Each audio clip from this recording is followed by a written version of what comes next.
आपने वैसे ललन टॉप में पारी का इंटरव्यू देखा था? मुझे एक चीज बड़ी अच्छी लगी थी उसमें। हाँ। अरे उनकी ऐसी किस्मत का। तो दूसरा इंटरव्यू भी देखा आपने? दूसरा किसका?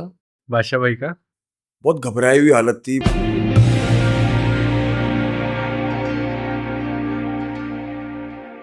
अरे मैं एक ना मोबाइल खोल लूँ आपके सामने? एक ना मैं कोट पढ़ रहा हूँ, उसके बाद मैं आपका वाला सुनना चाहूंगा। खोलो क्या, मेरे मुंह पे मारो, देखे मैं ले जाऊं। कौन सा हाँ, है? परी एक मैसेज था जो अल्फाज भाई ने लिखा था। एरिका भी लिख देंगे, घमंड भी लिख देंगे, युग भी लिख देंगे, ब्रह्मंड भी लिख देंगे, मोक्ष भी लिख देंगे और दंड भी लिख देंगे।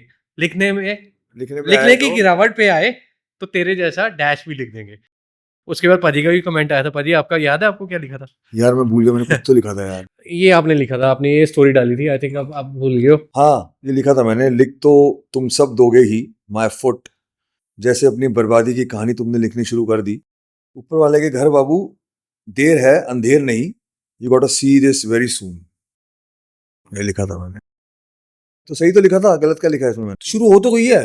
हाँ। ऐसा कमबैक करा कि तुम्हारा नहीं होगा भाई, अब भूल जाओ, गए तुम्हारे दिन। आपने वैसे ललन टॉप में परी का इंटरव्यू देखा था? तो अब किसने नहीं देखा वो? मुझे एक चीज बड़ी अच्छी लगी थी उसमें। हाँ। अरे उनकी ऐसी किस्मत का। क्या बोला था यार। वो दिल का इंटरव्यू था, पता है आपको? हाँ। हाँ। जो भी, जिसने भी देखा ना, आपको पता है, वो मेरे ख्याल से बहुत 1.5 घंटे 2 घंटे का इंटरव्यू था ना वो। भाई उसके आगे सारे हर सारे बंदे ने इंटरव्यूज ही खत्म है भाजी। हर बंदे ने देखा 2 घंटे। दो, आप बिलीव नहीं करोगे मेरे को। कई लोगों के हाँ। हाँ। फोन आए, या कई लोग मेरे से जो मिले, उन्होंने मेरे को एक चीज बोली कि भाई हनी भाई का इंटरव्यू है, पूरा देखा है हमने। आप सोचो कि जिस आदमी का इंटरव्यू देखने के लिए आदमी 2 घंटे स्पेंड कर रहा है, उसकी उनके दिलों में क्या जगह होगी। हाँ। हाँ। तभी तो देख रहे हो। आप मेरा गाना क्यों सुनोगे अगर आप मेरे से प्यार करते होगे? आप मेरा पूरा इंटरव्यू क्यों, आदमी इंटरव्यू क्या देखता है? थोड़ा देखा, फॉरवर्ड करा, थोड़ा देखा, फॉरवर्ड करा, थोड़ा देखा, फॉरवर्ड करा, क्रंचेस देख लिया ना। पर वो इंटरव्यू हनी भाई का सबने देखा था पूरा, तो इसलिए लोग प्यार करते हैं। तो दूसरा इंटरव्यू भी देखा आपने? दूसरा किसका? बादशाह भाई का? मैंने सिर्फ ना वो इंस्टाग्राम पे रील चलाते हुए वो शॉर्ट्स आ रहे थे, वो शॉर्ट्स आ रहे तो थे। मैंने वो देखे। बहुत घबराई हुई हालत थी, बहुत अजीब सा फेस हुआ हुआ था, बहुत परेशान आत्मा लग रहा था वो आदमी। वो तब होता है इंसान जब उसके दिमाग में कहने की गिल्ट होती है। आज आप एक बात नोट करना, ये सारी कंट्रोवर्सी चली, ये सारा वॉर चली, आपने चीज नोट करी, मैक्सिमम इंडस्ट्री के लोग या तो बोल नहीं रहे, और जो बोल रहे हैं वो हनी भाई के साथ खड़े हैं, और जो नहीं बोल रहे वो पीछे से कहते हैं कि बादशाह गलत है। कोई सामने नहीं आना चाहता। डरते किस बात से हो? सच्चाई का सामना करो, बोलो ना यार, अच्छे आदमी का साथ दो ना। फुद्दू बातों का साथ क्यों दे रहे हो? आप किसी के बारे में नहीं बोलना चाह रहे सच्चा, तो वो साथ देना तो हुआ। आपको किसी से डर है ना कि वो आपके साथ काम नहीं करेगा? ना करे यार। मतलब आपको अपने काम पे यकीन नहीं है, तो आप उस आदमी के लिए कुछ नहीं बोल रहे, उसका साथ दे रहे हो, इसका मतलब ना आप सच्चाई का साथ दो ना। जो आदमी अच्छा उसका साथ दो। हनी मैंने जवाब दिया किसी चीज का? बादशाह ने इतनी चीजें बोली, कभी नहीं दिया। ये अब दिया है। अब जाके मतलब थोड़ा, अब जाके, जब अल्फाज भाई ने क्योंकि वो लिखा, बदतमीजी आपने लिखा। क्योंकि वो बदतमीजी बढ़ गई, वो सामने वाली तरफ से बदतमीजी बढ़ गई। इनफैक्ट मैंने फर्स्ट टाइम उनके स्टोरी में देखा, जो मैंने खुद देखा। इंडियन आइडल का story. He has otherwise never written for anybody, he has never said anybody this thing. किसी भी आर्टिस्ट को उन्होंने कभी नहीं बोला हो। बट अगर उस आदमी ने किसी को बोला है, तो एक अति के बाद बोला है ना यार। और गाने एल्बम बनाने के बाद बोला है, उससे पहले नहीं कोई बात बोली थी। वो एल्बम हैंस प्रूफ थी। वो album itself it was a थप्पड़। क्या जरूरत है फालतू बकवास करने की यार? आप अपने काम से काम रखो ना यार। आपको ऊपर वाले ने इज्जत, मान, सम्मान, शोहरत बख्शी, आप सर पे बिठा के उसको घमंडी बन रहे हो। किस for for for what reason?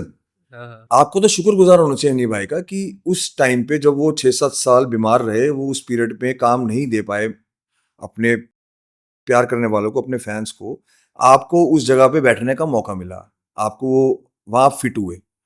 उसके बाद भी आप फालतू की बकवास करे जा रहे हो, करे जा रहे हो, करे जा रहे हो। भाई वो किस लिए? आप खामा किसी को पोक करोगे? हनी मैंने कुछ जवाब दिया किसी चीज का? मैं अभी पाजी की भी स्टोरी देख रहा, हनी पाजी की भी इंडियन आइडल की उन्होंने शेयर की हुई थी स्टोरी। हाँ। आप बकवास यार। इंडियन आइडल में जज बना दिया उसको। किस लिए बनाया जज? आप मुझे बात बताओ। पहले भी पॉडकास्ट हुआ, मुझसे पूछा किसी ने, और बड़ी प्रैक्टिकल बात करूंगा मैं।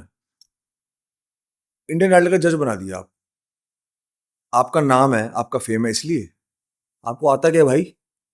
आप जज बना दिए गए हो इंडियन आइडल के, और आप बन के वहां बैठ भी गए हो, बड़े खुश हो रहे हो, और आपने उसमें बोल दिया था अपने एक शो पे कि अभी तो हम लोग कह रहे हैं अभी तो कुछ करा नहीं, तो ये हाल है, कर दे तो क्या हाल होगा। हाँ हाँ हाँ हाँ। तो भाई ये तो बेवकूफ वाली बात है। आप इंडियन आइडल के अंदर जितने भी सिंगर्स आते हैं, they are all learn singers, वो हाँ जी, हाँ क्लासिकल जी। म्यूजिक सीखे हुए हैं, उनको नॉलेज है सुर की, ताल की, सरगम की, मुर्खियों की। हाँ हाँ। कौन सी नॉलेज है भाई उसको? किस चीज की नॉलेज है? बेकार की बातें हैं सारी की सारी, नॉनसेंस बातें बोलूंगा मैं इसको। धीरे धीरे मैं सलाह दूंगा बादशाह को कि मेरे भाई, एक रिक्वेस्ट है, इसको यही खत्म कर दे। रीजन बीइंग, पाप का घड़ा भरता है ना जब वो फूटता है, और अब तेरे घड़े में छेद होना शुरू हो गया है धीरे धीरे, अब बस वो फूटने रह गया है, बुरा वक्त शुरू हो चुका है। आज भी मंदिर जाके भोले बाबा का हाथ जोड़ के बोल दे कि भाई मेरे से जो हुआ वो गलत था, अब मैं किसी भी आर्टिस्ट के लिए या किसी भी व्यक्ति के लिए गलत नहीं बोलूंगा, शायद बाबा माफ कर दे। आई थिंक ये जितनी पोकिंग होती है या जितना भैया आप गाने बनाते हैं, डिस बनाते हैं, पोकिंग करते हैं, तो ये सारी चीज़ें जो आपने बोला कि होनी ही नहीं चाहिए भाजी। हर व्यक्ति, हर आर्टिस्ट अपने गाने दे लोगों को, साथ मिलके चले, शेयर करो। ऐसे चलो, एकता तो रखो, राइट। बहुत जरूरी है। ये सिर्फ एक फिंगर होती है, बट ये पूरा मिलके ऐसे होता है। ऐसे रहना चाहिए इंडस्ट्री में लोगों को। मेरा जो भी कोई पॉडकास्ट देखे, इंडस्ट्री का कोई भी आर्टिस्ट या कोई भी व्यक्ति, वो एक चीज समझ जाए, रिक्वेस्ट है कि भाई एकता बना के रखो। अगर आप में आपस में एकता नहीं होगी ना, तो दुनिया इस चीज को उठा जाएगी, और लोग फायदा उठा भी रहे हैं। तो बहुत जरूरी है एक दूसरे के साथ मिलके चलना, एक दूसरे को प्यार देना, एक दूसरे को सपोर्ट करना, एक दूसरे के दुख सुख में खड़ा होना, क्योंकि समय का चक्राव आता है, समय बदलता है, और जब आपका समय बदलता है ना, जो आपने अपने अच्छे समय में जब लोगों को बुरा किया होता है, तो जब आपका बुरा समय आता है ना, तो कोई हाथ भी नहीं देता उसको कि आजा भाई मैं तेरे को संभालता हूँ। हनी भाई का 7 साल का, 6 साल का, जितना भी टाइम था, वो एक किसी प्रॉब्लम को लेके था, तो ऐसा वो आप उसको बुरा वक्त ही मानोगे कि वो बुरा टाइम था। जो बाबा ने उस आदमी को शक्ति दी उस चीज को, उस पीरियड को झेलने की।